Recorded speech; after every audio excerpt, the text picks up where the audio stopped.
National Rifle Association. Secretary Clinton?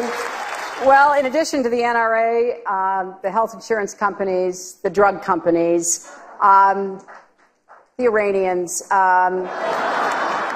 probably the Republicans.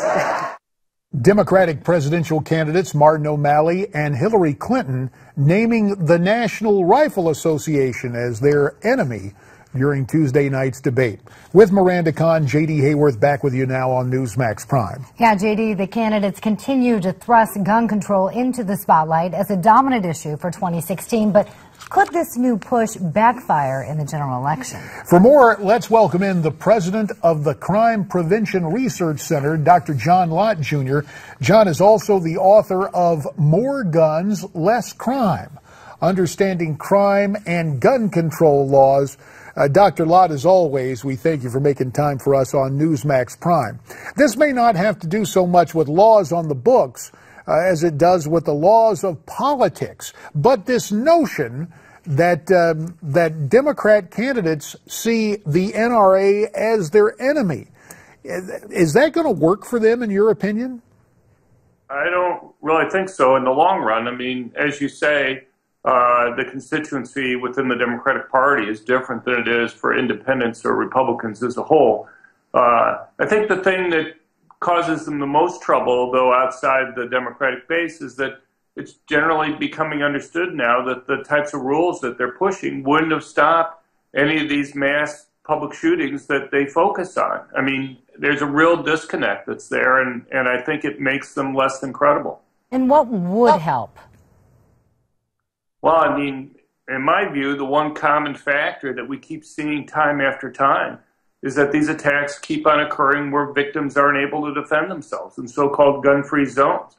These killers, whether it be the Charleston killer earlier or the Batman movie theater shooter whose diary was released this summer or others that could go through, keep on talking about explicitly finding venues where they don't have to worry about people being able to go and stop them so they can kill as many people as possible. These killers want to get media attention, and they know the more people they kill, the more media attention that they're going to get. And I don't know how much more explicit that they can be in terms of the diaries and other statements that they leave as a record. John, I want to go back again to the Tuesday night Democrat debate where Hillary Clinton took aim at Bernie Sanders and a law protecting gun manufacturers from liability. It was pretty straightforward to me that he was going to give immunity to the only industry in America. Everybody else has to be accountable, but not the gun manufacturers. And we need to stand up and say enough of that. We're not going to let it continue. We're going to bring you. That was back in 2005. I was in the House, and as was Bernie, voting for that bill to restrict liability to gun manufacturers. When you hear that Hillary wants to lower the legal boom on gun manufacturers, what does that portend for other manufacturers, automobile makers, for example? Right. Well, I mean, that was the debate that we had at that time. The whole strategy was to go and just impose large legal costs on what turns out to be fairly small companies in the firearms industry, to force them out of business, and then go and establish precedents that they could go and use then against other industries, such as the automobile industry.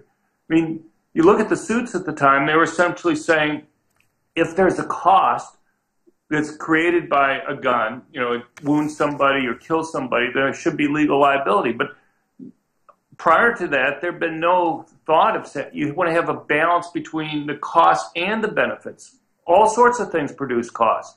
And speaking of cost, the political price that Mrs. Clinton wants manufacturers to pay really kind of a sop to the trial lawyers who give a lot of dough to the Democrats. Dr. John Lott, Jr., the author of More Guns, Less Crime, Understanding Crime and Gun Control Laws. Sir, we thank you for your time.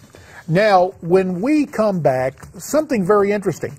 We all stand up, but journalists stay seated. The curious conduct of the political press, at least the way I see it. And you'll see that next on Newsmax Prime.